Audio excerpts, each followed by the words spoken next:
Hello students, कैसे हैं आप लोग? आई थिंक बहुत अच्छे हैं, बहुत जोरों से लगे हुए हैं अपनी तैयारी में, क्योंकि दिसंबर जाने वाला है, जनवरी आने वाला है और फिर फरवरी आपका टाइम टेबल आ चुका है। डेट आपको क्लियर है, आपका एग्जाम कब से कब होना है। एक मेंटल स्टेटस सेट हो जाता है जब टाइम टेबल आ जाता है, ऐसे ऐसे पढ़ना है, ऐसे ऐसे फ्री हो जाएंगे। लेकिन ध्यान रखना है, बोर्ड के बाद अभी आपको फ्री नहीं होना है। क्यों? क्योंकि जैसे मैं हमेशा कहती हूँ, आगे की तैयारी आज ही करनी है। 12th के बाद क्या, 12th के साथ सोचना है, और ये सोचने के लिए क्रैक करना है CUET 2024। और मेरी कोशिश है कोई भी स्टूडेंट जिसके पास पॉलिटिकल साइंस है वो किसी भी तरह से अपने सब्जेक्ट में कम स्कोर ना कर पाए। मेरी कोशिश रहती है बहुत आसान भाषा में, बहुत आसान लैंग्वेज में मैं आपके लिए नोट्स लेके आऊँ, बहुत आसान भाषा में आपको समझाऊं और आपके दिमाग में ये सेट कर दूं। Political science is a very easy and interesting subject. कुछ नहीं है, छोटी छोटी कहानियां हैं, और जैसे मैंने पिछले वीडियो में बोला था, कहानियां भी हाइपोथेटिकल नहीं है।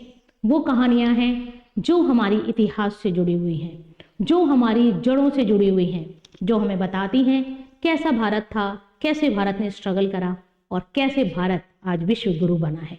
ठीक है, ये सब चीजें हमें पॉलिटिकल साइंस में पढ़ना है। मेरा सब्जेक्ट है, मेरी लाइफ है, एंड मैं मानती हूँ कि हर वो स्टूडेंट जो पॉलिटिकल साइंस पढ़ रहा है ये सोच के पढ़े, it is very easy and interesting subject.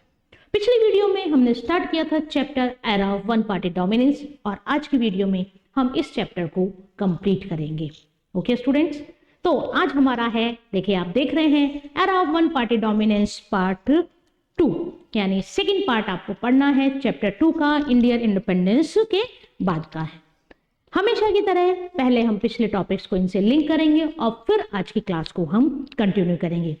वही बात, चैप्टर्स क्या हैं, गुथे हुए हैं। चैप्टर का हर पेज आपको कहानी बताता है, और आगे की कहानी कब शुरू समझ में आएगी, जब पीछे का पता हो ना। फिल्म का भी कोई सीक्वल आता है तो हम पहले पिछली वाली को रिकॉल करते हैं कि एक बार रिकॉल कर लें, तभी हमें आगे वाली मूवी समझ में आएगी।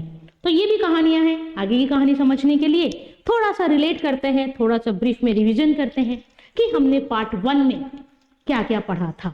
देखिए बच्चों, हमारा ये जो चैप्टर है ये बात करता है कॉन्स्टिट्यूशन बन के तैयार है, अप्लाइड हुआ है, और अप्लाई होने के बाद भारत ने जो इनडायरेक्ट डेमोक्रेसी का सपना देखा, उस सपने को कैसे कैसे पूरा किया गया।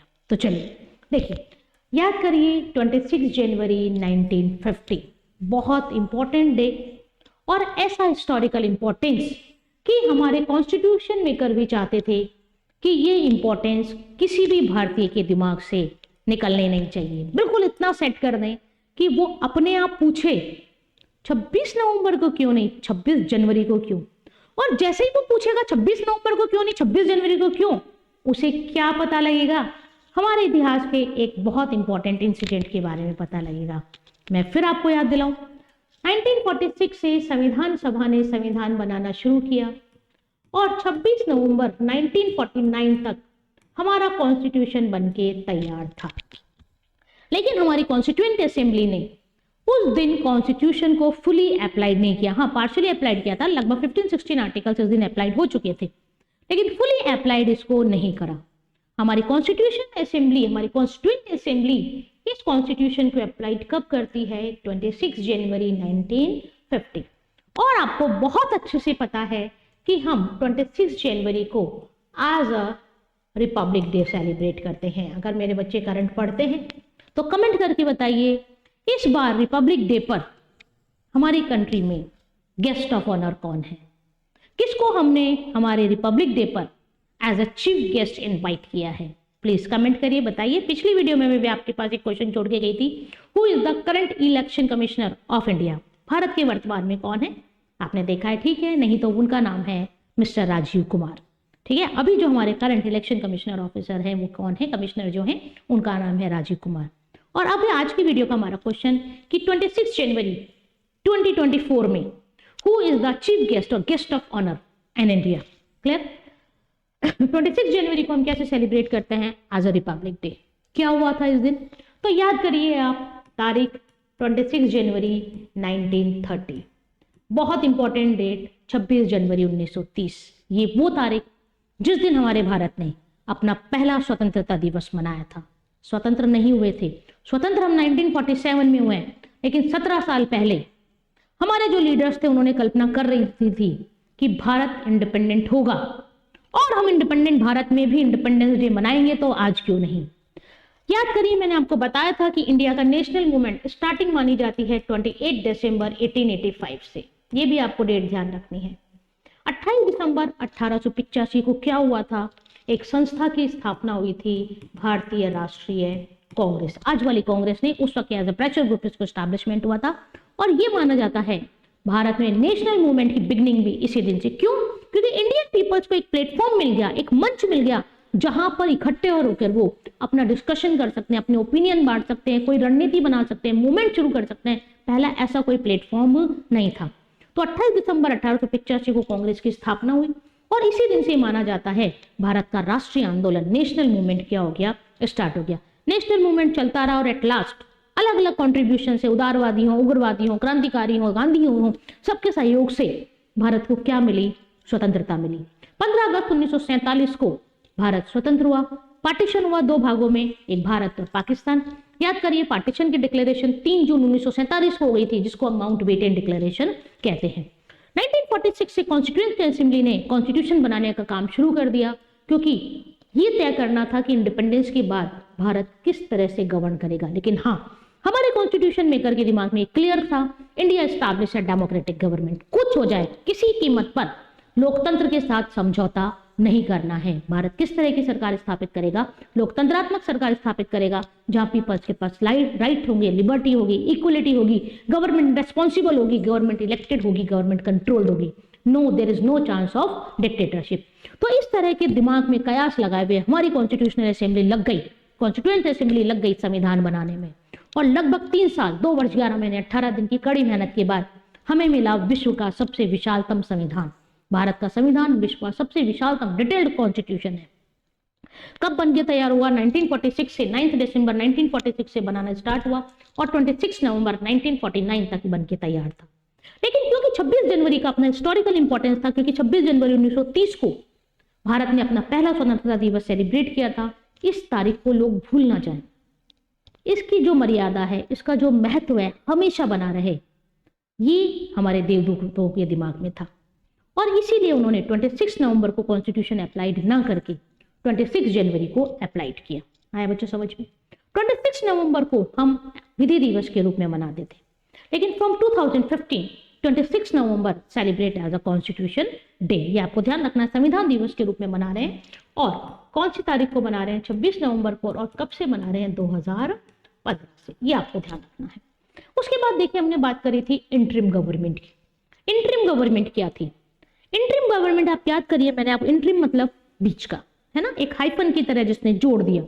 ऐसे जब डेमोक्रेटिक गवर्नमेंट स्टैब्लिश नहीं हुई और ब्रिटेन की कॉलोनियल गवर्नमेंट जा रही है छोड़ के, तो बीच वाला जो पीरियड है 1946 से लेकर 1950 तक का जो पीरियड है, उस वक्त इंडिया का शासन कैसे चलेगा, कौन चलाएगा, कैसे रूल होगा। तो इन सबको ध्यान में रखते हुए एक इंटरिम गवर्नमेंट फ्रेम की, जो कि काम उसका था कि जब तक भारत में स्थायी सरकार का निर्माण नहीं हो जाता, तब तक वो भारत का सिस्टम चलाएगी, भारत को गवर्न करेगी। बेसिकली इस इंटरिम गवर्नमेंट में उन लीडर्स को शामिल किया गया जिन्होंने कॉन्स्टिट्यूएंट असेंबली के 9 जुलाई अगस्त 1947 में जो इलेक्शन जीते थे, उनमें से मेन लीडर्स को किस में इंक्लूड किया गया? इस इंटरिम गवर्नमेंट में इंक्लूड किया गया था। आया बच्चों यहाँ तक समझ में?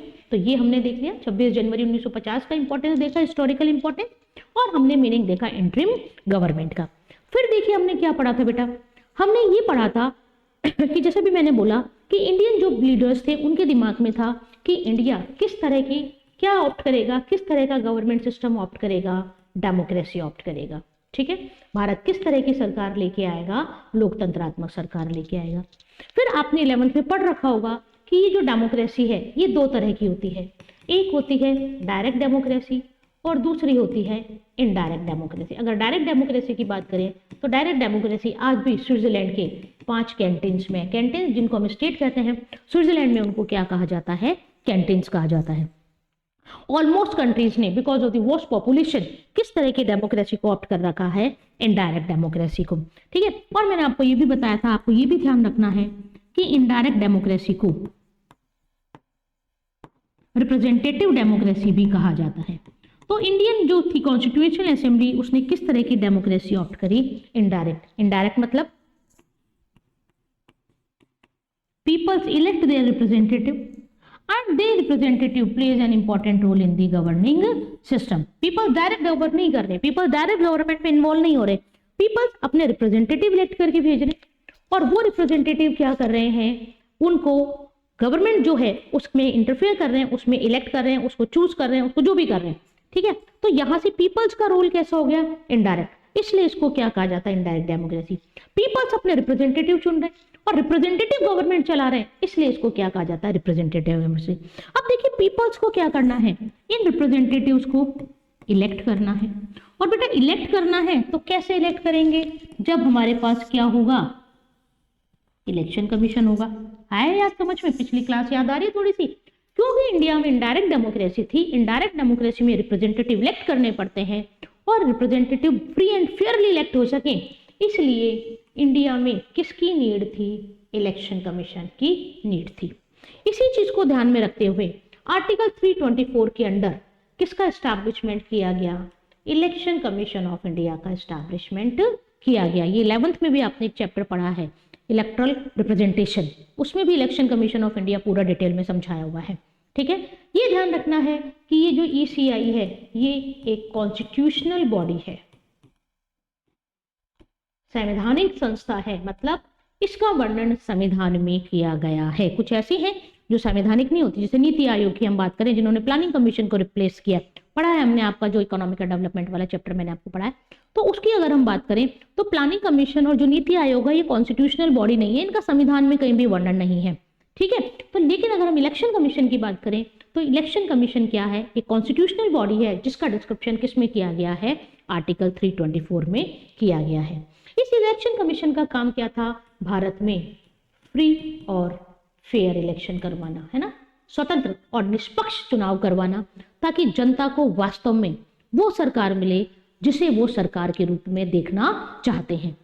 ये जब इलेक्शन कमीशन बना तो इसका काम था भारत में इलेक्शन करवाना, और इसने पहले जो जनरल इलेक्शन करवाए वो करवाए थे, आपने पढ़ा है, 1951 से लेकर फरवरी 1952 तक। लेकिन इस election commission, challenges faced by the election commission of India, election commission का इलेक्शन करवाना बहुत आसान नहीं था। इसके सामने नंबर ऑफ चैलेंजेस थे, जैसे हमने पिछली क्लास में बताया। सबसे बड़ा चैलेंज तो यही था, it is the first experiment, यानी पहली बार ये प्रयास किया जा रहा था कि भारत में डेमोक्रेटिक गवर्नमेंट को स्टैब्लिश करने के लिए फ्री एंड फेयर, और मैंने पहले ही बताया पहला प्रयास कुछ विशेष एफर्ट्स मांगता है, ठीक है। दूसरा चैलेंजेस ये था कि जो इलेक्ट्रोल रोल्स बन रहा था, जो वोटर लिस्ट बन रही थी, उनमें नाम में बड़ी समस्या थी। मदर्स, डॉटर्स, इनके नाम नहीं पता होता था, इनको जनरली किसी ना किसी मेल के साथ इंडिकेट किया जाता था, और ऐसे इंडिकेशन में एक के साथ चार चार साम नाम आ गए, पता ही नहीं चला किसकी बात हो रही है। ये प्रॉब्लम्स था, डिलिमिटेशन की प्रॉब्लम थी, ये पीपल्स रिलेटेड बहुत ज्यादा थे, 15% ही एजुकेटेड थे, कैसे इलेक्शन करवाया जाए। लेकिन फिर भी हमारे इलेक्शन कमीशन ऑफ इंडिया ने, जो उस वक्त सिंगल मेंबर था, आज मल्टी मेंबर है, राजीव कुमार आज इलेक्शन कमिश्नर ऑफ इंडिया है, उस वक्त सुकुमार सेन थे फर्स्ट जो थे, इतने सारे चैलेंजेस के बाद भी अपने आप को एकदम सही साबित किया, और ये साबित किया इंडिया टन first free and fair general election. मैंने बताया था सबसे बड़ी बात, जो डिफीटेड कैंडिडेट थे इस इलेक्शन में, उन्होंने भी एक्सेप्ट किया कि ये इलेक्शन फ्री और फेयर थे। हारने वाला जब ये कह रहा है सही है, तो ऑब्वियसली सही थे। पहले और दूसरे इलेक्शन कमीशंस में, जैसे मैंने आपको बताया था, स्टील बॉक्सेस का यूज किया गया था, फिर बैलेट पेपर आया, और 2004 से ऑल ओवर इंडिया किससे इलेक्शन हो रहे हैं? इलेक्ट्रल वोटिंग मशीन से, इलेक्ट्रॉनिक जो EVM है उससे क्या कराए जा रहे हैं? इलेक्शन कराए जा रहे हैं। बहुत आसान हो गया है। आप लोगों ने अभी वोट किया है नहीं किया, लेकिन जिसने किया है, या टीवी में आप देखते होंगे मशीन होती है, आप जाइए बटन दबाइए, आपका वोट हो जाएगा। तो वीवीपैट भी है, वीवीपैट मतलब कि आपको एक रिसिप्ट दिखेगी कि आपने जो वोट डाला है वो सही जगह गया है नहीं, वहां पर आपको वो भी पता चल जाएगा।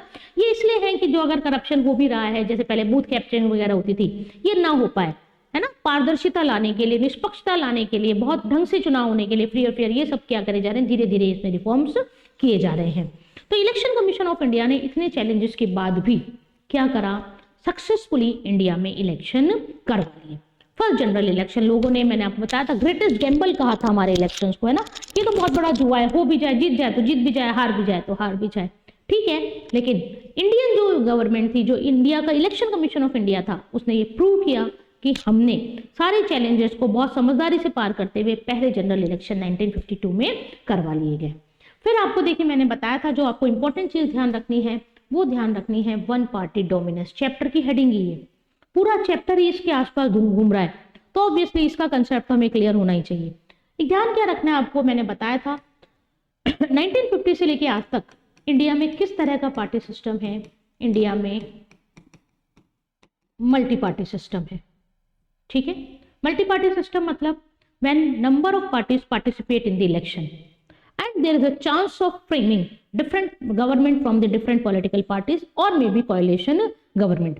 यानी जब चुनाव में एक से ज्यादा राजनीतिक दल भाग ले, जनता के पास नंबर ऑफ अपॉर्चुनिटीज हो वोट देने के लिए, इसको नहीं इसको, इसको नहीं इसको, ठीक है, और जो सरकार है वो रोटेट होती रहे डिफरेंट पॉलिटिकल पार्टीज में और गठबंधन सरकार की संभावना हो, ऐसा जब सिस्टम होता है तो उसे क्या कहा जाता है, मल्टी पार्टी सिस्टम कहा जाता है। ध्यान रखना है, बार बार मैं इस लाइन को इंडिकेट कर रही हूँ, 1950 से लेके आज तक इंडिया है मल्टी पार्टी सिस्टम। लेकिन ये फिर वन पार्टी डोमिनेंस क्या है? देखिए वन पार्टी डोमिनेंस को सिंगल पार्टी से कंफ्यूज मत होना। सिंगल पार्टी सिस्टम तो ये होता है जहां power always rotate, sorry there is no rotation of the power, always power acquired by single same party like China and Russia communist party, वो होता है सिंगल पार्टी सिस्टम। लेकिन यहाँ सिंगल पार्टी सिस्टम नहीं है, यहाँ वन पार्टी डोमिनेंस, और एक पर्टिकुलर पीरियड आपने लिखा है 1952 टू 1967 यानी, और आपको बताया था मैंने कि जनरल इलेक्शन 5-5 साल में होते हैं। तो पहले जनरल इलेक्शन हुए हमारे 1952 में, सेकेंड जनरल इलेक्शन हुए हमारे 1957 में, और तीसरे जो लोकसभा चुनाव है, आम चुनाव है 1962 में। और याद करिए आपने देखा था इन तीनों में ही मेजोरिटी पार्टी कौन सी थी, कांग्रेस, और लगभग 45 to 50% वोट किस पार्टी को मिले, सीट्स किसको मिली थी, कांग्रेस को मिली थी। तो ये जो तीनों वोटों में, तीनों चुनाव में कांग्रेस एक डोमिनेंट पार्टी के रूप में निकली, कांग्रेस की सत्ता बराबर बनी रही, उसी पीरियड को क्या कहा जाता है, वन पार्टी ऑफ डोमिनेंस। और बेटा हमने क्या पढ़ा था कि क्या रीजंस थे कि वन पार्टी डोमिनेंस रही। तो सबसे बड़ा रीजन ये था कि जिन लीडर्स ने नेशनल मूवमेंट में इंपॉर्टेंट रोल प्ले करा था, सरदार वल्लभ भाई पटेल, पंडित जवाहरलाल नेहरू, महात्मा गांधी, ये सारे किसके मेंबर थे, इंडियन नेशनल कांग्रेस के मेंबर्स थे और पीपल्स के फेवरेट थे, है ना। पता है नेशनल मूवमेंट में इतना काम करें, वो सब करें, तो पीपल के जो फेवरेट कैंडिडेट थे, बाद में अलग अलग होके लोगों ने अलग अलग पॉलिटिकल पार्टीज बनाई, लेकिन उस वक्त जो मेन लीडर्स थे वो किसके मेंबर थे, कांग्रेस के मेंबर्स थे। तो ऑब्वियसली कांग्रेस जो वोट शेयर था किसी भी लीडर के पक्ष में जाए, यदि वो आईएनसी का मेंबर है तो किसके पास जा रहा था, भारतीय राष्ट्रीय कांग्रेस के पास जा रहा था।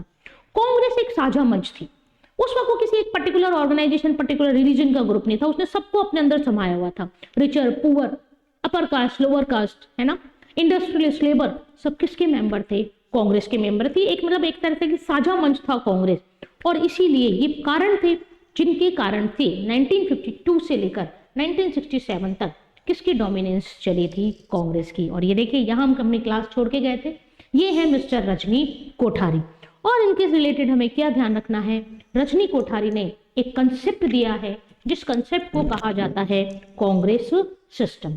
देखिए कांग्रेस सिस्टम क्या है, कांग्रेस डोमिनेंस को ही रजनी कोठारी क्या कहते हैं, कांग्रेस सिस्टम कहते हैं, ये आपको ध्यान रखना है, ठीक है। जो कांग्रेस डोमिनेंस का पीरियड था 1952 से लेकर 1967 को, उन्होंने Congress system terminology, Congress system नाम किसने दिया है, रजनी कोठारी के द्वारा दिया गया है, ठीक है। In the second and third general election held in 1957 and 1962 respectively, the Congress maintained the same position, 367 और 361 याद आ रहा होगा आपको, in the Lok Sabha by winning 3/4 of the seat. None of the opposition party could win even 1/10 of the number of seats won by the Congress। देखिए यहाँ पर क्या कहना चाह रहा है, पहले तो आपको समझ में आ गया, क्या ध्यान रखना है आपको, एक टर्म याद रखनी है, कांग्रेस सिस्टम। दूसरी बात आपको ये ध्यान रखनी है, ये कांग्रेस सिस्टम वर्ड किसने दिया है, रजनी कोठारी के द्वारा दिया गया है, ठीक है। अब क्या कह रहे हैं, इसको समझाने की कोशिश कर रहे हैं। कांग्रेस सिस्टम फर्स्ट, सेकंड और थर्ड तीनों जनरल इलेक्शंस में किसकी पावर रही, कांग्रेस की पावर रही, second third respectively maintain the same position 3/4। और देखिए क्या है, none of the opposition party could even win 1/10 of the number of seat one by the Congress, यानी कांग्रेस ने जितनी सीट ली किसी और पार्टी ने उसका 1/10 भी नहीं ले पाई। अब आप पूछेंगे यहाँ पर्टिकुलर 1/10 ही क्यों लिखा है? तो देखिए 1/10 1/10 इसलिए लिखा है क्योंकि हमारा कॉन्स्टिट्यूशन एक बात कहता है। क्या कहता है कॉन्स्टिट्यूशन? जैसे मान लीजिए आपसे जनरली पूछे जाए who is the opposition party of BJP, तो झट से हमारा नाम निकल कर आता है Congress. Who is the opposition party of Congress, झट से नाम निकल कर के आता है बीजेपी। लेकिन कहने से नहीं चलता संविधान ना। संविधान ये कहता है कि अपोजिशन पार्टी का रोल वही पार्टी रोल प्ले करेगी जिसके पास कम से कम टोटल सीट्स का 1/10 है, तभी उसे अपोजिशन पार्टीज के जो बेनिफिट्स हैं, जो अपोज करने का है, नो कॉन्फिडेंस मोशन लाने की पावर वो मिलेगी। अगर आप 1/10 भी वोट नहीं लेकर आ पाए तो आपको वो सारी पावर्स नहीं मिलेंगी। इसीलिए यहाँ पर पर्टिकुलर कौन सा रेशो मेंशन किया गया है? 1/10 मेंशन किया गया है। यानी तीनों लोकसभा इलेक्शन में कांग्रेस ने इतनी मेजोरिटी प्राप्त की कि अपोजिशन पार्टी भी कोई नहीं बन पाई। यानी कोई भी दूसरी पार्टी इतनी भी कैपेबल नहीं थी कि वो टोटल सीट्स का 1/10 सीट्स भी एक्वायर कर पाए। इसीलिए रूलिंग पार्टी भी कांग्रेस, अपोजिशन पार्टी भी कांग्रेस, कोई नहीं उसके चैलेंज करने वाला कोई नहीं था। और क्योंकि उसको चैलेंज करने वाला कोई नहीं था बिटवीन 1952 टू 1967, इसलिए इसको क्या कहा जाता है? Era of one party dominance कहा जाता है। और इस era of one party dominance को रजनी कोठारी ने क्या नाम दिया है? कांग्रेस सिस्टम नाम दिया है। कांग्रेस सिस्टम आपसे पूछा जाता है। The Congress system word coined bye Rajni Kothari. He was prominent political theorist and activist in 1960.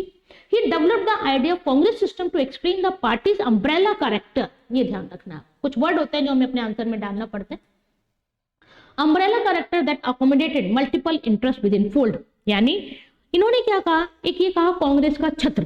Congress system से इनका मतलब था कांग्रेस का छत्र। यानी भारतीय राजनीति में कांग्रेस एक अम्ब्रेला की तरह है और इस अम्ब्रेला के नीचे सब है।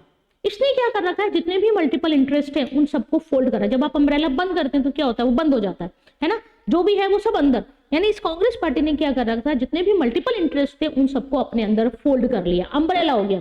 और इसी सिस्टम को रजनी कोठारी क्या कहते हैं? कांग्रेस सिस्टम। तो आपको ध्यान क्या रखना है? कांग्रेस सिस्टम वर्ड किसने दिया है? कांग्रेस सिस्टम वर्ड दिया गया है रजनी कोठारी के द्वारा। और इसमें इन्होंने बताया है 1952 से लेकर 1967 तक कांग्रेस एक अम्ब्रेला कैरेक्टर की थी जिसने मल्टीपल इंटरेस्ट को विद इन फोल्ड कर रखा था, अपने आप में फोल्ड कर रखा था। और आपको क्या ध्यान रखना है? इस पीरियड में कोई भी स्ट्रॉन्ग अपोजिशन नहीं था जो कांग्रेस की पावर को चैलेंज करे। और यहां तक कि टोटल सीट्स का 1/10 सीट भी अपोजिशन पार्टी बनने के लिए कोई भी पॉलिटिकल पार्टी अचीव नहीं कर पा रही थी। ठीक है बच्चों, तो ये दोनों मतलब era of one party dominance और कांग्रेस सिस्टम के। क्लियर? यहां तक हमने बिल्कुल कंसेप्ट क्लियर कर लिया। What is the meaning of one party dominance, what is the meaning of Congress system. ठीक है, अब देखिए और क्या क्या छोटी छोटी बातें इस चैप्टर्स में बताई गई हैं। 2 लीडर्स पढ़ने हैं आपको और कुछ पॉलिटिकल पार्टीज पढ़ने हैं। बिल्कुल जितना प्रणाम करें, जितना नमन करें उतना कम है। बाबा साहब अंबेडकर, डॉक्टर भीमराव अंबेडकर, मूल नाम था भीम सकपाल। ठीक है, देखिए मुझे नहीं लगता कि कोई भी स्टूडेंट इनके फेस से और इनके नाम से अपरिचित हो। अंबेडकर इतना महान व्यक्तित्व है कि अगर इसको हम पढ़ाने बैठे तो लगभग हमारी 2-3 क्लासेस कम से कम मैं बात कर रही हूँ अंबेडकर के ऊपर ही निकल सकती है। लेकिन समय सीमा से बंधे हुए हैं, सिलेबस से हम बंधे हुए हैं, तो हम उतनी ही बात करेंगे जितनी एट प्रेजेंट आपके सिलेबस में नेसेसरी है ना। आप भी रियल में तो यही चाहते हैं। चलिए देखिए डिटेल में जब आप पढ़ेंगे, जब देखेंगे। देखिए ये हैं डॉक्टर भीमराव अंबेडकर, मूल नाम इनका था भीम सकपाल, महू छावनी में इनका जन्म हुआ था। देखिए अगर हम भीमराव अंबेडकर की बात करें तो भीमराव अंबेडकर ऐसे लीडर हैं जिन्होंने कास्ट सिस्टम को अपोज किया, बर्थ की बेसिस पर जो डिस्क्रिमिनेशन है उसको अपोज किया। जो एक हमारे समाज का तबका जिसको कहा जाता था शोषित होने वाला तबका था, उसको अपलिफ्ट करने में इन्होंने इंपॉर्टेंट कंट्रीब्यूशन दिया। लेकिन यदि हम इस चैप्टर की बात करें तो इस चैप्टर की यदि हम बात करें तो इस चैप्टर में जो अंबेडकर के बारे में बताया गया है वो हमें ध्यान रखना है। Ambedkar known as father of Indian constitution. Ambedkar को क्या कहा जाता है? भारतीय संविधान का जनक कहा जाता है। और यदि हम अंबेडकर की बात करें, doctor Bhimrao Ambedkar was known as Baba Saheb Ambedkar. Everyone know that he was one of the architect of Indian constitution. Dr. Ambedkar was appointed as first Indian law minister in the cabinet of Jawaharlal Nehru. He was awarded Bharat Ratna in 1990s. Opposed the caste system, known as God of Dalit, father of Indian Constitution. आए बच्चों समझ में? भीमराव अंबेडकर, ध्यान रखिए इनका मूल नाम क्या था? भीम सकपाल। ठीक है, भीम सकपाल जो थे, भीमराव अंबेडकर जिनको हम कहते हैं, इनको दलितों का मसीहा, भारत का मार्टिन लूथर, भारत का अब्राहम लिंकन, कास्ट सिस्टम को अपोज किया। इनका एक फेमस कथन है, मैं हिंदू धर्म में पैदा हुआ, ये मेरे वश की बात नहीं, लेकिन हाँ मैं हिंदू धर्म में मरूंगा नहीं। और अपने इस वचन को पूरा करते हुए इन्होंने अपने जीवन के अंतिम वर्षों में ये कहते हुए कि हिंदू धर्म बहुत भेदभाव पर आधारित है, जाति प्रथा पर आधारित है, इन्होंने बौद्ध धर्म अपना लिया था। मनुस्मृति को इन्होंने जला दिया था। इन्होंने कहा था कि हिंदू धर्म में जो आज भेदभाव है उसकी जड़ें कहां पर हैं? मनुस्मृति में है। ये सब भारत के स्वतंत्र होने से पहले की बात। लेकिन जब भारत इंडिपेंडेंट हुआ, हमें इंडिपेंडेंस के बाद की कहानी पढ़नी है, तो कॉन्स्टिट्यूएंट असेंबली बनी। कॉन्स्टिट्यूएंट असेंबली को पता था कि अंबेडकर प्रतिभावान और कुशाग्र बुद्धि वाले हैं, और उन्हें पता था यदि हमें हमारा संविधान बहुत अच्छे से बनाना है तो इसके लिए कॉन्स्टिट्यूशनल असेंबली में, कॉन्स्टिट्यूएंट असेंबली में अंबेडकर की प्रेजेंस बहुत जरूरी है। तो अंबेडकर को सीट खाली करवा के चुनाव लड़वाया गया, जिताया गया और कॉन्स्टिट्यूएंट असेंबली का मेंबर बनाया गया। अंबेडकर दूरदर्शी थे। आप सोचिए बच्चों, मैं अपने स्टूडेंट से भी कहती हूँ जब ऑफलाइन क्लासेस में पढ़ाते हैं कि अगर हमें लिखा लिखाया संविधान पढ़ना है, आप सोच के देखिएगा कभी तो पहले तो हमें ये सुनते हैं, हमारे छक्के छूट जाते हैं कि यार 395 आर्टिकल्स बहुत मुश्किल है पढ़ना, बहुत मुश्किल समझना। और ऑब्वियसली भारतीय संविधान को वकीलों का स्वर्ग भी कहा जाता है ना? क्यों? क्योंकि इसकी लैंग्वेज यूं माना जाता है बहुत टिपिकल है। लेकिन आप ये सोचिए कि हमें लिखा लिखाया संविधान पढ़ने में दिक्कत आ रही है, समझने में दिक्कत आ रही है, तो आप उन देवदूतों की, आप बुद्धिमत्ता के बारे में हम तो कल्पना भी नहीं कर सकते कि उन्होंने उन सारी परिस्थितियों को पहले ही सोच लिया कि ऐसा ऐसा होगा और ऐसा ऐसा होगा तो ये हमें करना है। एक सोचे, दो सोचे, सारी संभावनाएं उन्होंने सोच ली और हमारे सामने इतना अद्भुत संविधान लाके रख दिया। कुछ तो बात थी उनमें, और उन सब में जो इंपॉर्टेंट रोल प्ले कर रहे थे, ऐसा नहीं अंबेडकर अकेले थे, बाकी लोग भी थे, बाकी लोगों ने भी बहुत मेहनत करी है, लेकिन उस समय जो इंपॉर्टेंट रोल प्ले करा उन्होंने किया बाबा साहब अंबेडकर ने। बाबा साहब अंबेडकर जवाहरलाल नेहरू की मंत्रालय में कानून मंत्री बने, फर्स्ट लॉ मिनिस्टर ये माना जाता है। आपको याद रखना देखिए, Sardar Patel first home minister है, फर्स्ट डिप्यूटी प्राइम मिनिस्टर है। हमारी बात समझ में? उसके बाद यदि हम बात करें तो बाबा साहब अंबेडकर ये फर्स्ट लॉ मिनिस्टर थे। फिर इन्होंने हिंदू कोड बिल रखा था। हिंदू कोड बिल को लेकर नेहरू और इनमें कोई डिस्प्यूट हुआ तो इन्होंने फिर रेजिग्नेशन लेटर दे दिया था। भारत रत्न से इन्हें सम्मानित किया गया 1990 में। जैसे मैंने बताया, इन्होंने जाति प्रथा का विरोध किया। इन्हें दलितों का मसीहा कहा जाता है, फादर कहा जाता है इंडियन कॉन्स्टिट्यूशन का। और एक और आपको याद रखना important, he was the chairman of the drafting committee of the constituent assembly. ये भी क्वेश्चन बहुत बार पूछा गया है। जो हमारी कॉन्स्टिट्यूएंट असेंबली संविधान बना रही थी तो इसने number of types of committees बनाई थी। उन कमिटीज में एक इंपॉर्टेंट कमिटी थी ड्राफ्टिंग कमिटी। उस ड्राफ्टिंग कमिटी के चेयरपर्सन कौन थे? उस ड्राफ्टिंग कमिटी के चेयरपर्सन थे डॉक्टर भीमराव अंबेडकर, और 6 मेंबर्स और थे जिनका बेसिकली काम था कि कॉन्स्टिट्यूशन का जो ड्राफ्ट तैयार किया गया है उस ड्राफ्ट को पूरा पढ़ना, रिसर्च करना, इन्वेस्टिगेट करना और उसके बाद अपनी एक रिपोर्ट तैयार करना। इस ड्राफ्टिंग कमेटी ने अपनी रिपोर्ट तैयार करी, कॉन्स्टिट्यूएंट असेंबली के सामने रखा और उसके बाद उस रिपोर्ट पर बहस होते किसका निर्माण किया गया? संविधान का निर्माण किया गया। Founder of schedule caste federation and independent labour party, ये क्या थे? शेड्यूल कास्ट फेडरेशन और लेबर पार्टी के क्या थे? ये फाउंडर थे। तो ये थे बाबा साहब अंबेडकर। दूसरा देखिए आगे, इनको देखिए, मौलाना कलाम आजाद।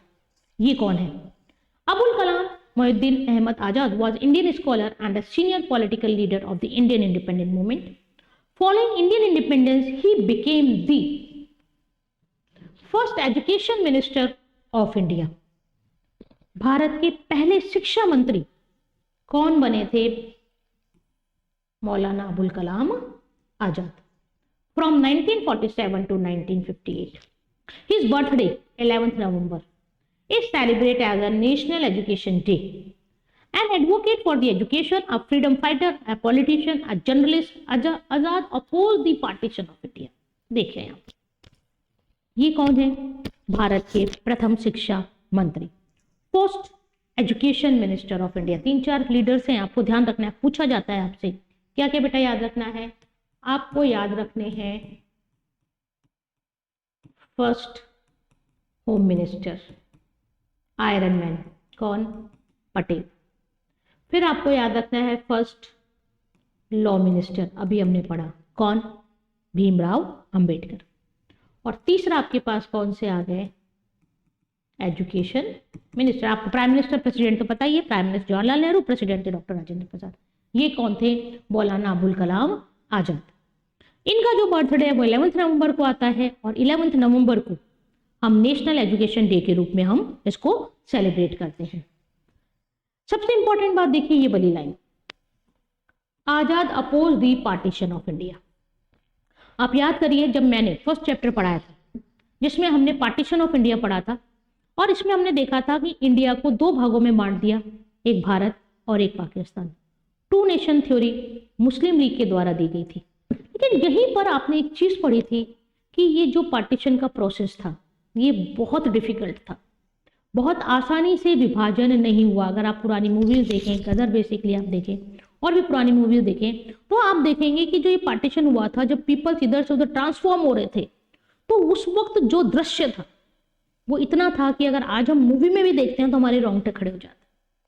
तो ये पार्टीशन प्रॉब्लम क्या थी, प्रॉब्लम ये थी, याद करिए आप पिछली चीजें, एक सिंगल बेल्ट नहीं थी, कि ऐसा नहीं था कि हम इस तरह इंडिया को बांटें और इस तरह हम कह दें ये हिंदू ये मुसलमान अलग हो जाओ, नहीं था। एक लार्ज बाउंड्री थी इंडिया की between Muslim majority East Pakistan and West Pakistan, है ना, इधर बांग्लादेश और इधर पाकिस्तान, यहां से यहाँ मूव करना था तो ऑब्वियसली त्राई मची हुई थी। लेकिन उसमें भी मैंने आपको ये बताया था कि ऐसा नहीं है, सारे मुस्लिम लीडर्स पार्टीशन को सपोर्ट कर रहे थे। तो 2 के नाम आपको याद रखने हैं, एक तो याद करिए फ्रंटियर गांधी, याद आया, खान अब्दुल गफ्फार खान, और दूसरे आपके सामने आ गए Maulana Azad, first education minister of India. हमने एजुकेशन मिनिस्टर बनाया। ये दोनों पार्टीशन का अपोज करते थे। इन्होंने इस चीज को एक्सेप्ट नहीं किया कि इंडिया का, भारत का धर्म के आधार पर 2 भागों में विभाजन हो जाए।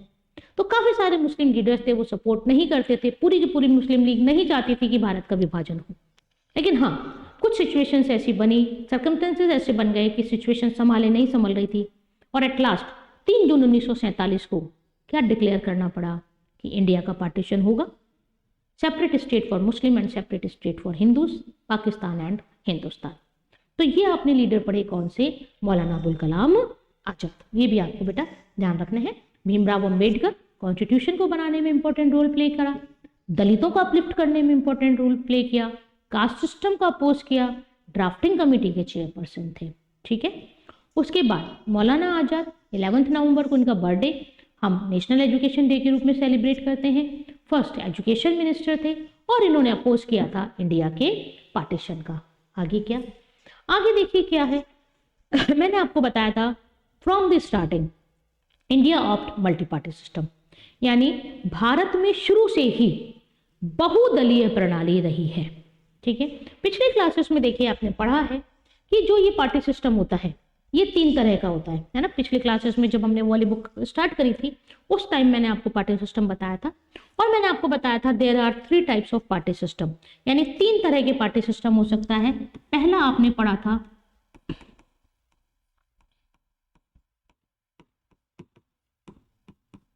सिंगल पार्टी सिस्टम, और एग्जाम्पल हमने किसका लिया था, रशिया और चाइना। दूसरा याद करिए आपने पढ़ा था बाई पार्टी सिस्टम, और हमने एग्जाम्पल किसका लिया था, यूएसए और यूके। और तीसरा टाइप का सिस्टम हमने पढ़ा था मल्टी पार्टी सिस्टम, हमारा प्यारा भारत, और एक और ले लेते हैं हम फ्रांस। ये 3 तरह के पार्टी सिस्टम होते हैं, कोई भी कंट्री इन तीनों में से कोई एक ऑप्ट कर सकती है। सिंगल पार्टी सिस्टम का मतलब हमने क्या पढ़ा था, when power always be hold by single same party from the long period of time then it is known as single party system. जैसे अगर हम रशिया और चाइना की बात करें तो यहाँ पर काफी लंबे समय से सत्ता कौन सी पार्टी के पास है? कम्युनिस्ट पार्टी के पास है। और इस तरह के सिस्टम को क्या कहा जाता है? सिंगल पार्टी सिस्टम कहा जाता है। क्लियर? दूसरा हमने पढ़ा bi party system. Bi party system मतलब द्विदलीय प्रणाली, इसको हम हिंदी में कहते हैं। When power rotates between two same parties, यानी कभी इसके पास कभी उसके पास, कभी उसके पास कभी उसके पास, लेकिन वो दोनों सेम होनी चाहिए हमेशा। इस तरह जब सत्ता दो ही दलों के बीच घूमती रहे काफी लंबे समय तक, उसको हम क्या कहते हैं? बाई पार्टी सिस्टम कहते हैं। जैसे अगर आप बात करें तो करंट में ये कहा जाता है कि राजस्थान में बाई पार्टी सिस्टम चल रहा है। कैसे? गहलोत वसुंधरा, गहलोत वसुंधरा, मतलब BJP Congress, BJP Congress, BJP Congress, यानी पावर क्या हो रही है? रोटेट हो रही है दो ही पार्टीज के बीच में। और जब ऐसा रोटेशन चलता रहे लॉन्ग पीरियड ऑफ टाइम पे, तो उसे क्या कहा जाता है? बाई पार्टी सिस्टम कहा जाता है। तो बाई पार्टी सिस्टम जैसे आपको पता है, रशिया यूएसए में हम बात करें तो रिपब्लिक और डेमोक्रेटिक, यूके में हम बात करें कंजर्वेटिव और लेबर, यानी पावर क्या है? या तो रिपब्लिक के पास रहेगी या डेमोक्रेटिक के पास, या रिपब्लिक या डेमोक्रेटिक के पास।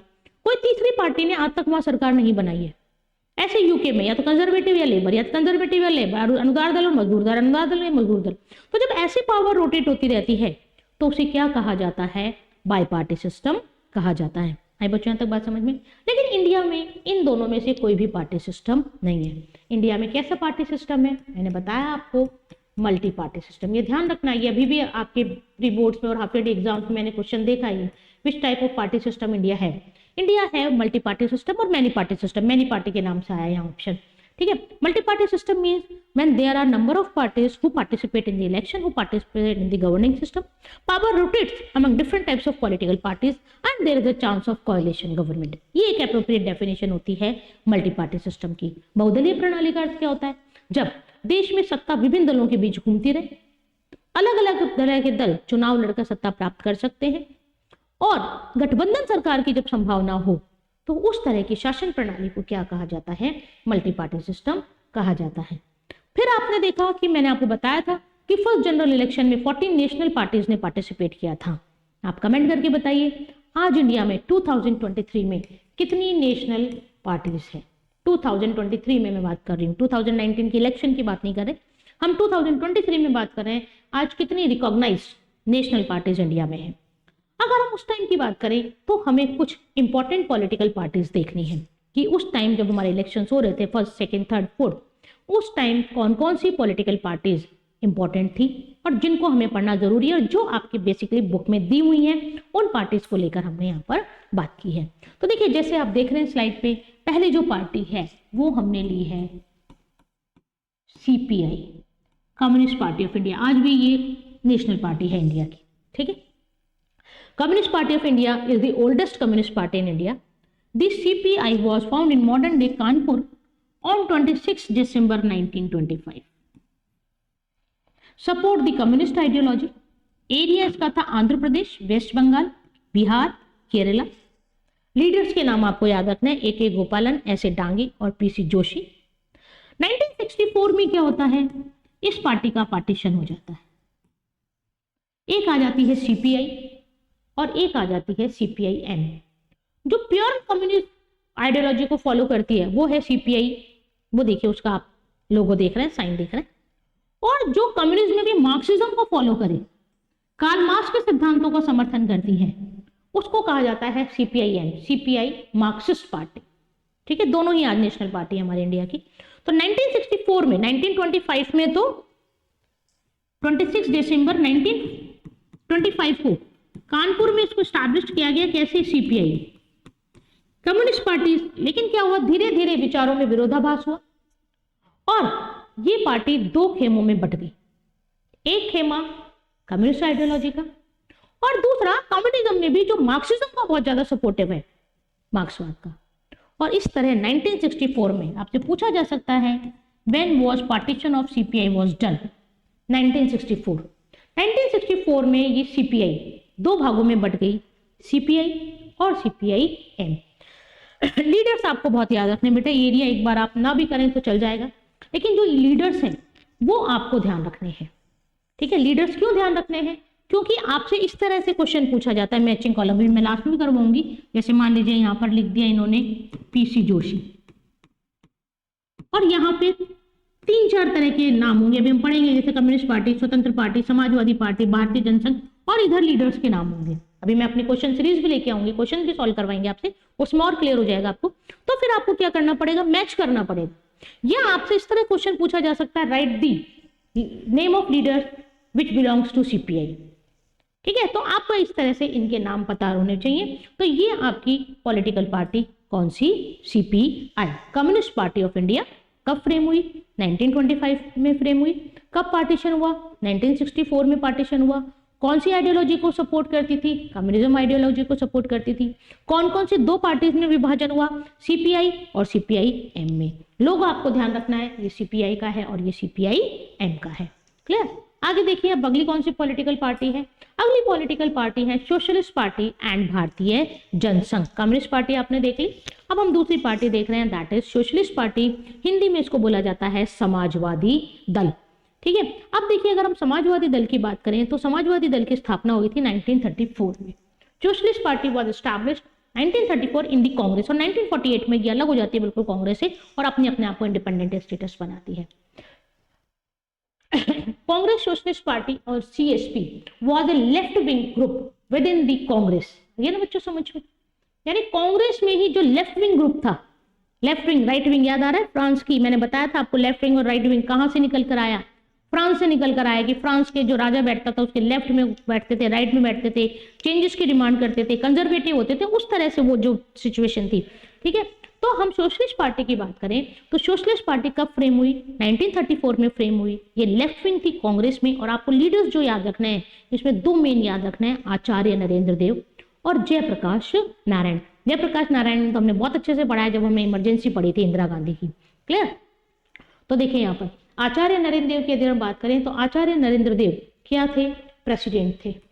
ठीक है, as president and Jayaprakash Narayan as a general secretary. President कौन थे, आचार्य नरेंद्र देव, और सेक्रेटरी जनरल कौन थे, जयप्रकाश नारायण।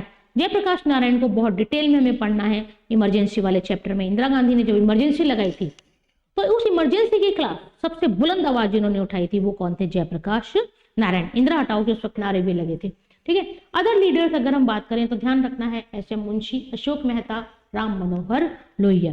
राम मनोहर लोहिया याद आ रहा है आपको, जब हमने पढ़ा था तब भी उन्होंने समाजवाद जो शब्द है, वो समाजवाद जो शब्द का प्रयोग किया था वो राम मनोहर लोहिया ने किया। और अभी भी हम अगला चैप्टर जब हम करेंगे वहां एक वर्ड आएगा नॉन कांग्रेसिज्म।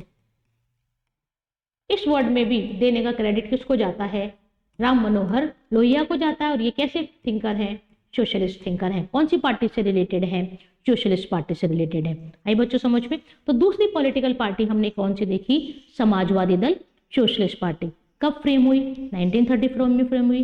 किस तरह की आइडियोलॉजी थी, लेफ्ट विंग थी। किस में थी, कांग्रेस में थी। बाद में 1948 के आसपास जाके कांग्रेस से अलग होती है। किनके प्रयासों से बनी, आचार्य नरेंद्र देव, जयप्रकाश नारायण, मुंशी, राम मनोहर लोहिया, अशोक मेहता। ये सब लीडर्स किसको सपोर्ट करते थे, समाजवादी विचारधारा को सपोर्ट करते थे, और इसीलिए इन्होंने सोशलिस्ट पार्टी फ्रेम करी। आचार्य नरेंद्र देव इसके प्रेसिडेंट बनते हैं और जयप्रकाश नारायण इसके सेक्रेटरी जनरल बनते हैं। किस कौन सी आइडियोलॉजी को सपोर्ट कर रही है, सोशलिज्म। इससे पहले सीपीआई हमने पढ़ा था, सीपीआई पहले कम्युनिज्म को सपोर्ट करती है, 1964 में फिर दो भागों में बढ़ जाती है, एक कम्युनिज्म को और एक मार्क्सिज्म को। अब हमने क्या पढ़ लिया, सोशलिस्ट पार्टी पढ़ ली। अगली देखिए भारतीय जनसंघ, इस वक्त तो बड़ा बोलबाला है। ठीक है, भारतीय जनसंघ की यदि बात करें तो BJP traces it roots to the Bharatiya Jansangh, BJS, Indian People's Association, which was established in 1951 as the political wing of the pro-Hindu group राष्ट्रीय Swayamsevak Sangh, RSS, National Volunteers Groups, by Shama Prasad Mukherjee. The BJS advocated the rebuilding of India in accordance with Hindu culture and called for the formation of a strong unified state, that is Akhand Bharat. And the slogan of Bharatiya Jansangh is one country, one culture, one nation. क्या है सुनिए। भारतीय Jansangh political party establish होती है 1951 में और founding leader थे श्यामा प्रसाद मुखर्जी। बलराज मोदक और भी फेमस लीडर थे, लेकिन मेन जिनका नाम आता है वो कौन आता है, श्यामा प्रसाद मुखर्जी। ये कहा जाता है कि भारतीय जो जनसंघ है ये कहाँ से निकला है, राष्ट्रीय स्वयंसेवक, एक नेशनल वॉलंटियर ऑर्गेनाइजेशन है, उससे निकला है। और आज की जो हमारी बीजेपी है उसको ट्रेस किया जाता है कि इसकी रूट, बीजेपी की जो रूट्स कहाँ पर है, भारतीय जनसंघ में है। भारतीय जनसंघ जो एक पॉलिटिकल पार्टी है वो हिंदू कल्चर को सपोर्ट करती है और अखंड भारत का, यानी जो पार्टीशन हुआ था इंडिया का, उसका अपोज करते हुए अखंड भारत का सपना देखती है, यानी एक यूनिफाइड इंडिया देखना चाहती है जो अलग अलग टुकड़ों में, अलग अलग धर्म, अलग अलग रेस में ना बटा हो। और जब देखिए, मैंने आपको पहले भी बताया था, जब हमने आर्टिकल 370 अभी पढ़ा है हमने, ठीक है, तो आर्टिकल 370 जब गवर्नमेंट के द्वारा जोड़ा गया और 370 के तहत जम्मू कश्मीर राज्य को विशेष प्रावधान दिए गए, उसका अपना झंडा, अपना संविधान, अपनी नागरिकता, इमरजेंसी क्लॉजेस वहां लागू नहीं होंगे, है ना, प्रेसिडेंट रूल वहां नहीं आएगा, फाइनेंशियल इमरजेंसी नहीं लगेगी, आर्टिकल 35A के तहत कोई प्रॉपर्टी वहां लेके नहीं सकता, इतनी सारी जो रियायतें दी गई, उन रियायतों का उस वक्त भारतीय जनसंघ ने अपोज किया था। और ये कहा था श्यामा प्रसाद मुखर्जी ने, एक देश में दो विधान, दो संविधान नहीं चलेंगे, नहीं चलेंगे, नहीं चलेंगे। यानी उस वक्त भी ये अपोज कर रहे थे कि जब जम्मू कश्मीर भारत में मिल गया है तो भारत के अन्य राज्यों की तरह ही वो रहे, अगर उसको कुछ स्पेशल देना भी है तो अलग दिया जाए, लेकिन ये अलग झंडा, अलग संविधान, अलग नागरिकता जो भारत के किसी और राज्य को नहीं दी गई, वो वहां क्यों दी जाए, इस चीज का उन्होंने अपोज किया। और अब देखिए बीजेपी ने भी, अगर आप बीजेपी का मैनिफेस्टो देखिए तो उसमें भी 370 हटाना उनका मुख्य मुद्दा था और उन्होंने उसको सक्सेसफुली प्रूव किया और हटा दिया। ये थॉट्स कहां से थे? भारतीय जनसंघ से थे। आपको ध्यान रखना है, वन कंट्री वन कल्चर और वन नेशन का इन्होंने स्लोगन दिया था और ये किसको सपोर्ट करते थे? अखंड भारत का सपोर्ट करते थे, यानी इनको इंडिया का पार्टीशन नहीं करना था। आई बच्चों यहां तक बात समझ में? ये हो गया आपका भारतीय जनसंघ। आगे देखिए अगला कौन रहता रह गया? एक और पार्टी, स्वतंत्र पार्टी। स्वतंत्र पार्टी फ्रेम की जाती है सी राजगोपालाचारी के द्वारा। ठीक है, सी राजगोपालाचारी कौन है, कोई बता सकता है? देखिए सी राजगोपालाचारी थे first Indian governor general, Bharat के प्रथम गवर्नर जनरल, भारतीय जो गवर्नर जनरल बने उनका नाम था C Rajagopalachari. Swatantra party was Indian classical liberal political party that exist from 1959 to 1974।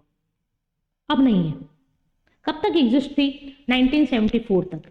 It was founded by C. Rajagopalachari in the reaction to what he felt that Jawaharlal Nehru dominated Indian National Congress increasingly socialist and static outlook। यानी जब इसने ये देखा कि नेहरू की और कांग्रेस की dominance बहुत ज्यादा बढ़ रही है तो उसको अपोज करने के लिए 1959 में सी राजगोपालाचारी द्वारा कौन सी पार्टी फ्रेम की गई?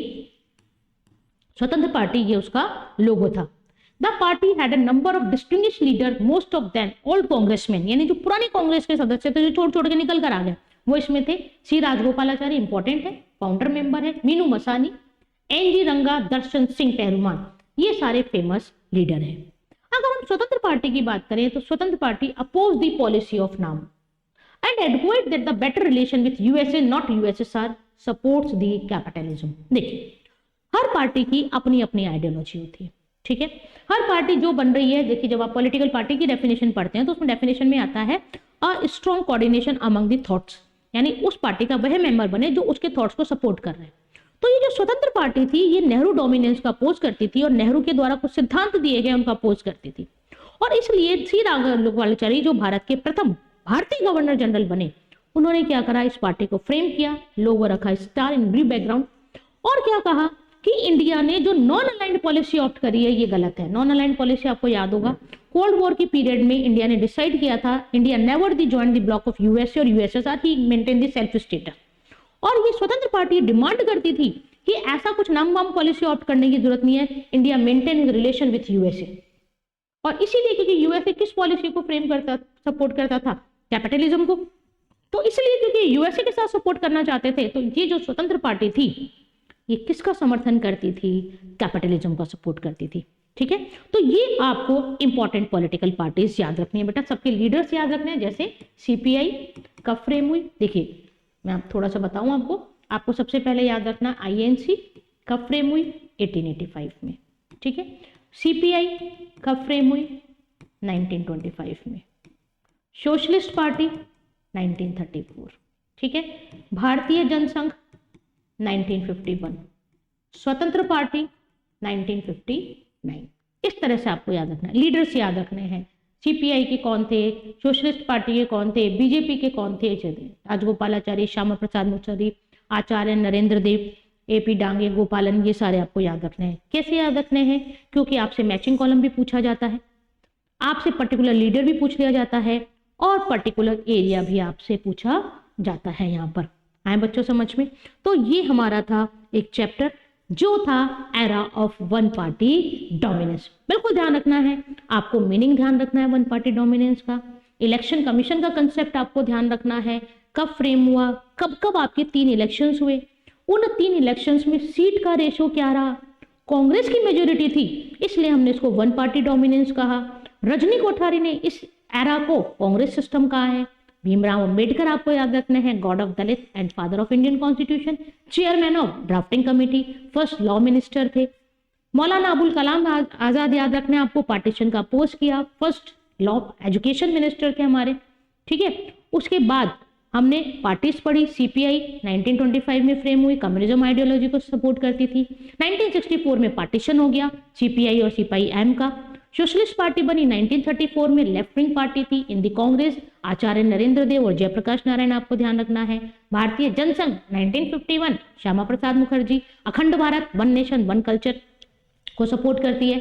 स्वतंत्र पार्टी 1959, सी राजगोपालाचारी यूएसए के साथ रिलेशन मेंटेन को एडवोकेट करती है, नाम को अपोज करती है, कैपिटलिज्म को फॉलो करती है। छोटा सा चैप्टर, इंटरेस्टिंग चैप्टर, एंड यहाँ पर आकर आपकी सीयूईटी सिलेबस की एक यूनिट कंप्लीट और 12th बोर्ड का आपका 2nd चैप्टर कंप्लीट। मिलते हैं नए चैप्टर के साथ नए वीडियो में। बिल्कुल बताइए कैसा लग रहा है हमारा एफर्ट, कोई प्रॉब्लम, कोई डाउट, किसी चीज़ की डिमांड बिल्कुल लिखिए, कोशिश करेंगे पूरा करने की। Thank you, all the best for your all the exams and bright future. Have a good day.